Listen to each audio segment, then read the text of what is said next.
I wanted to start with this one. So let me make sure I got it. Okay. So yesterday, this was really crazy to me. So yesterday, the DNC finally decided to release the autopsy that they had been hiding from the public for like years at this point. I think like 2 years or something.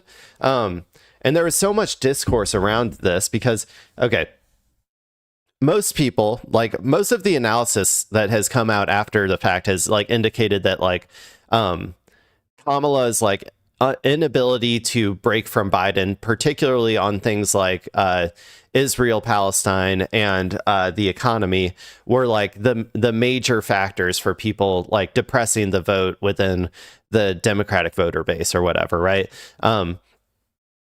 And essentially, like, I mean, it's essentially been all but guaranteed that those were the main problems that caused Kamala to lose lose the election. I mean, there's obviously like a million things that go into the terrible decisions that they made, but I think that those two are kind of the big ones, along with the, you know, constant pivoting to the center. You know, we've never tried true centrism type of mentality. I heard Hassan say that the other day. That was pretty funny. The true centrism has never actually been tried, but yeah. So when this, they finally last night just said, like, fuck it, we're just going to release the autopsy. The discourse around the fact that we're hiding it is like becoming in itself like a negative, you know, a negative thing for the party. So we're just going to put it out there and, you know, let the news cycle run through it. And then afterwards, people will stop talking about it, which probably is what's going to happen eventually. So when I saw that it was released, I went and looked it up. And actually, let me just show you what I did. DNC autopsy. Okay, here's what I did. This was the article that I read, just the release of it. And then what I did was I went over here and I searched Israel. And I searched and I saw no matching results found. And then I searched Palestine. And then I searched, and then no matching results found.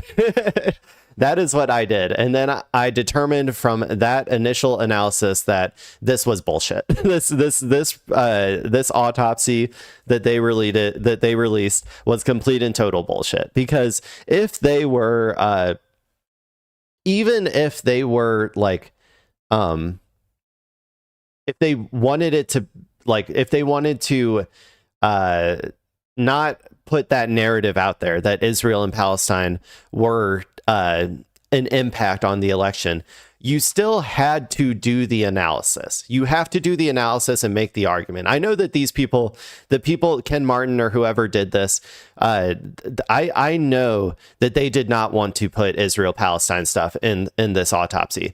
But if you don't even have the courage to do or not courage, but if you don't even have the like fake integrity, like the way to try to make yourself look more look like you have integrity of just like doing the work to like ask people and then trying to manipulate the narrative after the fact, well, then this is a bullshit report. You didn't try, you didn't actually do anything. And so it turns out the reason that they didn't, like, they were kind of right. There was nothing in this report because it was all bullshit. So anyway, this is I'm front loading this a lot. Let's go ahead and watch this video from NBC News about I guess, calls grow for DNC chair Ken Martin to resign over 2024 autopsy. Yeah, he probably should resign, but let's go ahead and watch it. We'll see what they say. We mentioned the Democratic National Committee has finally released its long-awaited autopsy report of the 2024 election. It follows months of speculation about what the report would say about what went wrong for Democrats and how Vice President Harris lost the race to Donald Trump. And it comes as Democrats are trying to carve out their path for 2028, with a source telling NBC News Harris is, quote, thinking about another presidential bid. Ew, no. DNC Chair Ken Martin has been... No. Kamala, no. You can't do it. Surprisingly, Democratic voters, they do not reward failure. Like they like once you have the stink of failure on them, once they have the sting of failure on them, the Democratic voter base, it turns on you pretty hard. That would be a complete and total disaster. She doesn't have it. She's a politician of a bygone era. And yeah, it's not, no, please, dear God, no, we do not need another Kamala Harris, brat summer to follow up the last one. Been facing pressure for months after he first promised to release the report and then reversed course. What's in the report that you wouldn't want well, first off, to publicize? There's no smoking gun in the report. And I know that's what everyone's so eager to learn. The smoking gun. Guess what? That's true. There was no smoking gun. There was nothing in it. I've also seen that there's been like complete and total like factual inaccuracies. Like they just, some people are saying they chat GPT'd it. I'm sure they did probably for some of it. But yeah, it seems like just a failure of incompetence at a spectacular level. But you do not make it this far. You do not make it this high up in the DNC, like the DNC like machine, if you are not incompetent. You have to be incompetent to make it this hard up. This is why Republicans and Democrats are completely different. Like one of those aspects where Republicans and Democrats are completely different, because Republicans truly want to win, right? They want to win, they want to take power, and they want to do everything that they possibly can to win. And Democrats are not. They do not want to win. They are supposed to be controlled opposition. And because they are both both Democrats and Republicans are fundamentally owned and operated by the same forces of capital that sits on top of both of them. So one side, the Republicans, are always pushing for more capital accumulation and more like for the wealthy and more money and less hands, right? That's the Republican Party's like brand. The Democrats are supposed to be controlled opposition to that, where they say, well, maybe not all of the money to the billionaires, just like 90% of the money to the billionaires. And in order to facilitate that, they have to twist themselves into knots and like intentionally they will never want to win on the terms of the people who are voting for them, right? Like the actual progressives, door knockers, like the activists, those people who are like, we want specific things that will help the working class. And the Democrats have to play this game where they have to pretend like they want that stuff, but they have to never actually deliver that stuff in order to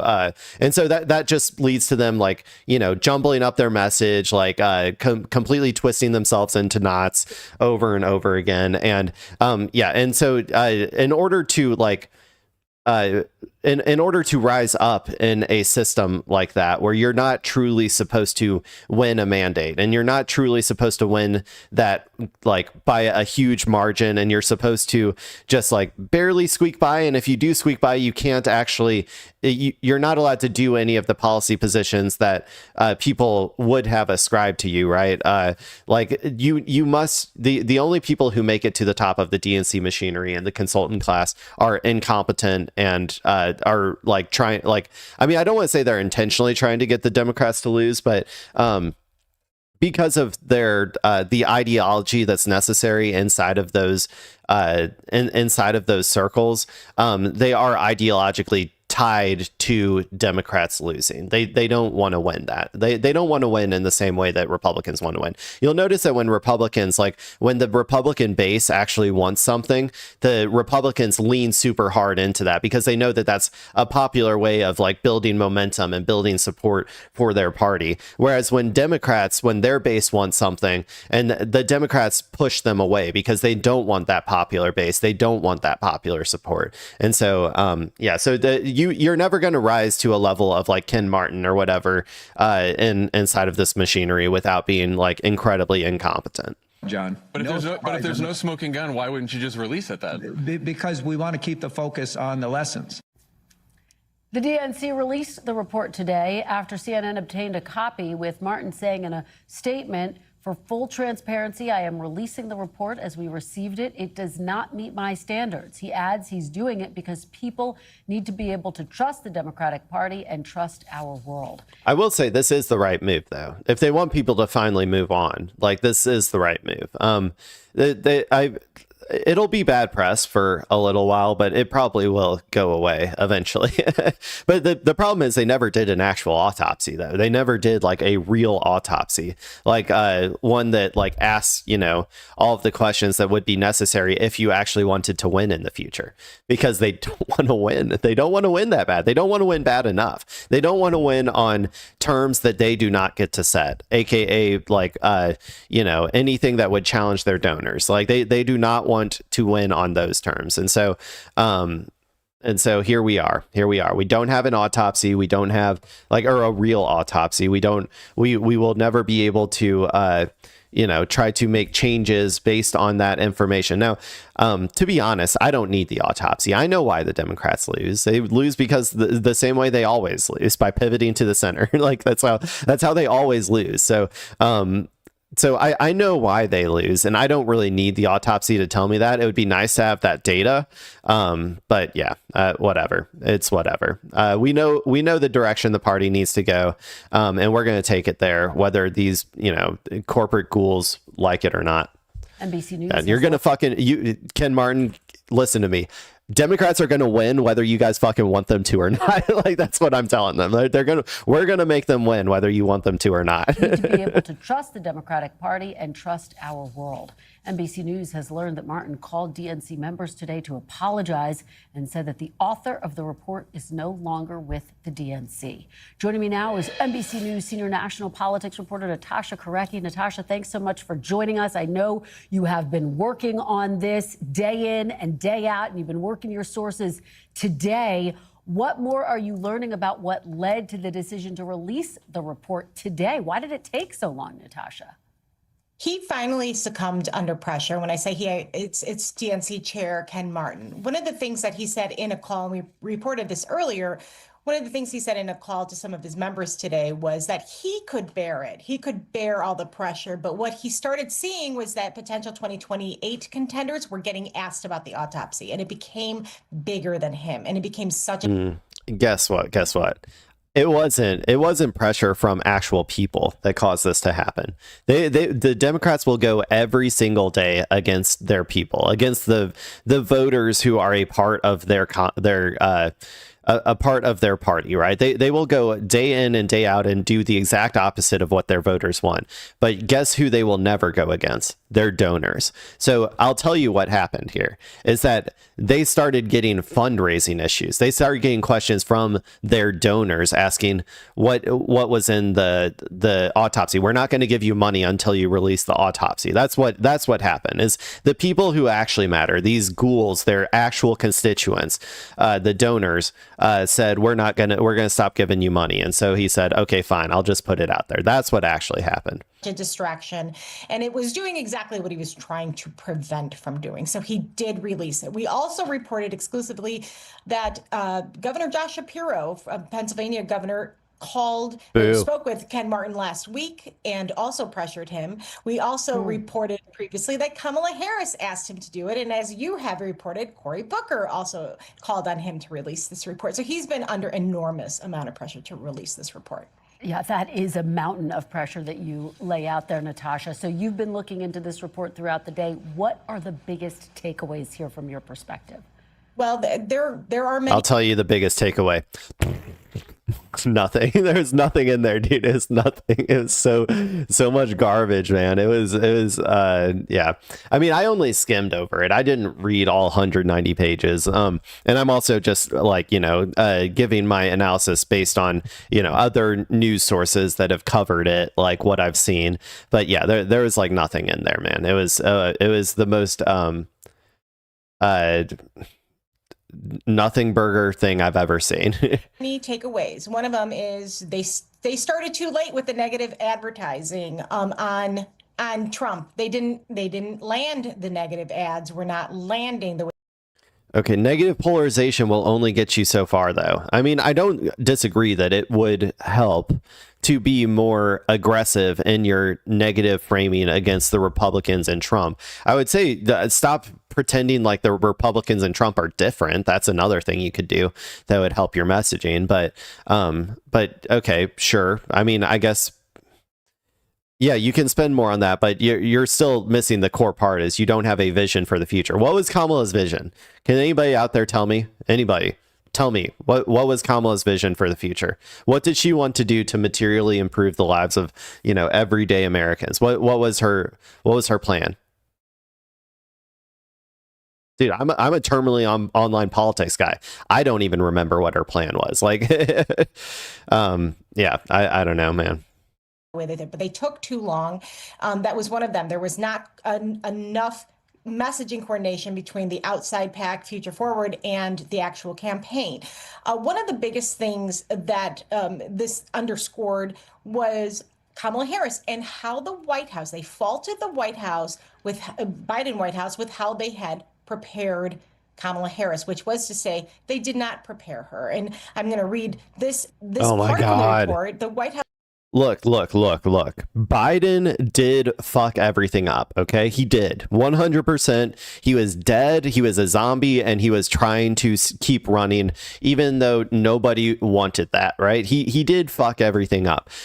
You are your own person, Kamala. You are allowed to go against Biden, and in fact, you would have been way more popular if you said, no, I do not agree. If you went out there and said, I do not agree with Bidenomics. I do not agree that I understand that you people are actually feeling pain out there, right? I understand that it is tough out there, and I do not agree with Biden's assessment that everything is fine. If she went out there and said that, that would have been a great way to distance herself from Biden. And another very easy way she could have distanced herself from Biden is says, I do not agree with Biden's strategy when it comes to Israel. I do not agree that we should be tied to the hip to everything Israel is doing, and in fact, I think that we should stop sending them arms. Okay, like that's what, like, if she would have done that, that would be another great way to distance herself from Biden. But you shouldn't be if the Biden camp is not going to go out there and stump for you, and like, because Biden was bitter as fuck, man. He was a bitter old man who didn't want to, like, he wanted her to fail. I'm telling you, in his head, in whatever thoughts are able to still be formed in the mush that is his brain, he wanted Kamala to fail because he was bitter that she was essentially anointed to usurp him for being too fucking old. So, but that doesn't change the fact that Kamala still could have done many things to mitigate the fact that the previous president didn't want to stump for her or whatever, right? Like, I don't know, man. This is a lot of cope, I feel like. House did not position or prepare the vice president. Had the White House explored and evaluated ways to leverage Kamala Harris earlier in the administration, perhaps it would have improved the president's standing, and it could certainly have helped prepare her to lead the ticket. So all of those. Well, that's the vice president isn't supposed to do anything. They're supposed to fade into the background. That's like, I mean, JD Vance is probably one of the most visible vice presidents that we've ever seen, or like that we've seen in a long time, I guess. But yeah, that I mean, that's typical like politicking or whatever. I don't know. Things played into this. Well, let me ask you, because what's also notable, Natasha, there are some critical questions it doesn't answer, some areas that it didn't look into, like, for example, how the debate over the war in the Middle East was playing out. What do you know about that, about what's missing? And that is why this is not going to die down. This is why this is not going to be put to rest by him releasing this today. Even though people have publicly said that they were interviewed by DNC officials and the person Ken Martin put in charge of it, Paul Rivera, about Gaza, and they said that it was a material aspect to why she lost, or it contributed to it. There was zero mention of it in this report.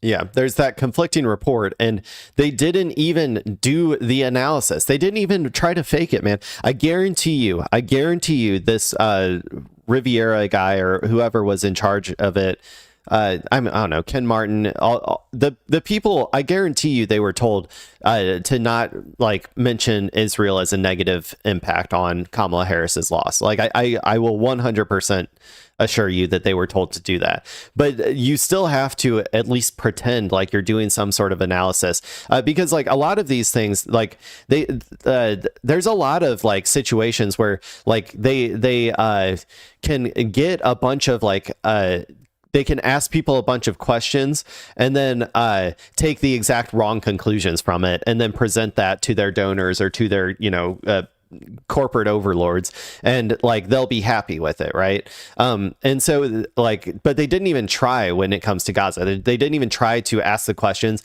and then manipulate the data and manipulate the narrative so that it wasn't it wasn't the reason that she lost or whatever, which is what they do with a lot of things like supporting Medicare for all or whatever, right? Like, or being seen as too progressive on trans issues, which is another thing that they put on in the autopsy. Like those are things like they have created they're trying to create a narrative to be like those things were the reason that she lost is because she was seen as too like radical or something.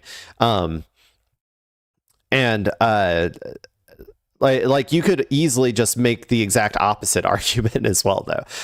Kamala didn't mention trans people at all during her thing. She was defined entirely by Donald Trump, like Donald Trump saying like she's for they them and I'm for you or whatever, right? Like she was entirely defined on that issue by Donald Trump because she didn't go out there and say anything about it. So you could just as easily say she should have been more vocal and oppositional to that framing. You could also say that, oh, maybe if she had other policy platforms or other policy positions that she was known by, that the trans stuff wouldn't have worked. If you look at how Zoran Mamdani campaigned, he did not throw trans people under the bus. He didn't talk about them that much, but when it was brought up, he would be like, yeah, I support trans people. They're New Yorkers just like everybody else. But the reason that they weren't able to like attack him or like on like that issue, like towards reactionaries or whatever, is because he had other policy positions that he was known for. He was known for fast and free buses, free child health care or free child care. I don't know. What were the other ones? I'm blanking right now, but you know what I mean. Like he was known by like specific policies that he wanted to get across the finish line. So if people go up and start ranting about Zoran being like pro-trans or something, they look like fucking lunatics. And that's what would have happened if Kamala was identified by anything else. So like I said, there's ways to manipulate the narrative, which they always do in these types of things in order to try to calm their donors to not freak out too hard that the only way that the Democratic Party is going to win is to do a pivot to the left, like, which is the true reality is the only way the Democratic Party is going to win is if they do a pivot to the left, and like to working class, like to being a party of the working class. But they can't say that to their donors, so they will always try to massage the narrative like that. No mention at all. And so that a lot of people are already, up in arms about that. Where is it? Why wasn't it mentioned? So that question is going to continue to dog them as this moves forward. I think you're absolutely right. Natasha Korecki, thanks for bringing us your exclusive reporting. We really appreciate it. Joining me now is our panel, Dan Merrick, a co-author of the early brief for the Washington Post. Ashley Etienne, former communications director for Vice President Harris and a Meet the Press contributor, and Sarah Chamberlain, president and CEO of the Republican Main Street Partnership. Boy, is there a lot to Man, you got the true ideological diversity of like NBC. You got centrist, and centrist. These people, man, I swear they never have any actual ideological diversity. The ideological diversity is like, how conservative of a liberal are you? Like, packed today, Dan. We have to start with this DNC report. Ken Martin releasing it under an immense amount of pressure. Talk about the politics of this moment for Democrats and for the DNC. I mean, there's clearly an incredible amount of pressure on Ken Martin to get this thing out, much of his own making. I mean, he kind of put himself in this position by saying that they were going to release it, calling for a report to be made. backtracking from that. And you saw that in his statement. Rare that you see a political figure say, I'm sorry, and apologize the way he did for making this kind of snafu and really dragging the DNC through the mud through this process. I mean, I think there are a lot of Democrats, especially here in Washington, who were eager to see this report and are let down by what is and what is not in the report. It is certainly not a complete product. I'm shocked by the annotations that the DNC has put in the report that they were supposed to produce. I will note that there are not many operatives out in the country running campaigns right now who were waiting on out what the DNC thinks they should do in 2020. That's kind of true. That's kind of true. When it comes to the Bernie-crats, right? The Bernie-crats do not care, right? Like the Graham Plattners, the Chris Rabb, that guy who just got elected or whatever, Cory Bush, like they're just going to run their campaigns the way they know how to run campaigns to win. By not like listening, like if you want to lose your campaign, like you listen to the DNC machinery and you listen to the donor, the whatever they're called, the the people who, the advisors, like those people, like if you want to lose your campaign, that you will listen to them. However, there are still a shit ton of Democrats out there who are trying to align with the centrist wing of the party or whatever. Like there's like Spanberger. I don't know. There have been like elections where these like centrist types are being elected, and I'm sure that they and all of their advisors or like their campaigns would love to have some sort of like corporate like donor approved list of things that they should change to, throw more trans people under the bus or whatever. Like have the data to be able to like abandon any sort of like left wing populism or whatever that may have like been on the fringes of their campaign. Like I somewhat agree, but I think that it's kind of like 50-50. 26, and that's mostly because they're running campaigns and they're not looking towards the DNC necessarily. I talked to an operative who's working on a few races who said, great, we're running our own race, basically. Yeah, that makes sense. They're so deeply immersed already in their own races. This is not a game changer for them. But Ashley, you've been one of the voices calling for this report to be released. So your reaction to it being released today, and for you, what are the biggest takeaways? Well, for me, my first reaction is this is a complete and total failure on the part of Ken Martin. He had a choice. Ken Martin chose to release what I've been told is a draft document with critiques to a draft document. And part of the issue there is he released it to protect his own hide. That's the part I find most insulting. He could have released a forward-looking document that really dug into the biggest, the three-alarm fire, as I call it, that the Democratic Party is facing. It's facing a failing infrastructure, an identity crisis, and bleeding support among its base voters. He could have put some recommendations forward. Rather, what he did was he put out a document to throw... Yeah. Addressing the real problems, though, that's not his job. That's not his job. His job is not to... his job isn't to go and find the real problems that people want the Democratic Party to address, because those what the people want the Democratic Party to be is not a surprise or anything. Everybody knows it. They want them to center working class politics. They want people who are going to go out there and advocate for changes that are going to materially improve their lives. It's really not that complicated. This is how democracy works. I as a voter go ask, what are you going to do for me? And you say, I'm going to do A, B, and C for you. And then I'm like, I like A, B, and C. I'm going to vote for you. This is like the basics of democracy. And so his job is not to just do that. His job is to find margins, finds things around the edges that he can manipulate into sounding okay to his donors that they could make changes on that won't fundamentally change the fact that the Democratic Party is 100% on the side of like the same side as the Republican Party, like the capital owning class. So I don't know, that it wasn't his job. That wasn't his job. the writers of the report under the bus. He made this about himself when democracy is under attack right now. And so if you ask me, he owes people like me an explanation. The people like me who've been the backbone of this political party for generations now. 600,000 black women are out of a job. We're at 8.5% unemployment. 400 years of black political progress has been undermined in the past 2 weeks with the gutting of the VRA. Ken Martin owes black people an 400. I'd say like 100. We're not there yet. We're not back to like having slaves again yet. Like, I mean, it'll happen eventually, but if we don't stop it. But yeah, we're not there yet. explanation as to why he's been sitting on this document and what happened to all the money. That is the biggest takeaway. There is no unpacking of how the money was spent, how it was strategically spent, whether it was spent to. Oh yeah. By the way, it was the most money ever spent. It was raised over $1.2 billion in contributions. $1.2 billion.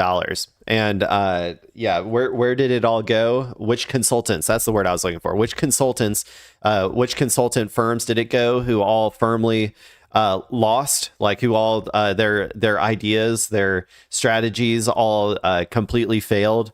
I'm gonna be honest, I don't know if I've ever seen a campaign run as poorly as the Kamala campaign. I know it was short. I know it was a short like window, but the consultants who did that, who like advised her, they need to be fucking like tarred and feathered. They need to be like embarrassed, like kicked out of any sort of world of politics. The companies that were there need to go bankrupt. Like there does need to be like a real reckoning with those people, but there's not gonna be, because like I said, their job isn't to win. Their job is to try to make their donors feel good about the party. So advance innovation, innovative strategies to win black voters and brown voters. I mean, it's really, again, a failure of leadership on the part of Ken Martin. Let me follow up with you quickly, because Dan Pfeiffer, former Obama advisor, also outraged by Ken Martin, posting on social media, "It's hard to imagine anyone handling anything worse than Ken Martin handled the DNC autopsy. It was a I think I'm probably just going to move on. I think I've covered it enough. I've talked about my thoughts on it. It's just not an autopsy. That's my end understanding is that it is just not an autopsy. And I've told you about my thoughts on like why these incompetent fools rise up so high into the ranks of the DNC, and the mechanisms and machinery inside of there, why they're all specifically designed to like lose, like for the Democratic Party to lose. And they are controlled opposition. If you do not understand this at this point, that the Democratic Party is controlled opposition to the Republicans, where they are both working in tandem to move the country further to the right and move more wealth from your pocket up towards a fewer amount of people at the top, then I don't know what to tell you. That is their role. That doesn't mean that we can't change them. I'm not saying like, I'm not a doomer like, oh, we have to go third party or anything. We can invade like the Democratic Party. We can take it over from the inside, take all of those mechanisms that they have, and then use them for good. Like all of the money, all the donor funds, like all of the just the like establishment operations, like all the funding arms, how they get money from place to place. Like we can take over the Democratic Party and like do a lot of good from within there. So I'm ambivalent when it comes to like third party versus reforming the Democratic Party. I don't really care one way or the other, as long as we get more people who are pro working class in power. I don't really care what method it goes to. And then eventually, once we have enough people in power, then we can hopefully, fundamentally alter our system of government to be more equitable towards the working class. That's my goal as a DSA member, is like one day, hopefully we're doing it through the Democratic Party right now to try to, take power inside of that party. But whether we have to do it in there or outside of there is, we're just following whatever makes the most sense at the time. And the end result is, yes, to dismantle the inequities of capitalism.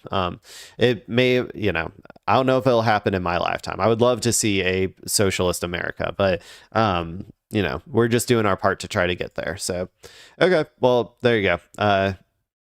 Hopefully a nice little somewhat hopeful note at the end there.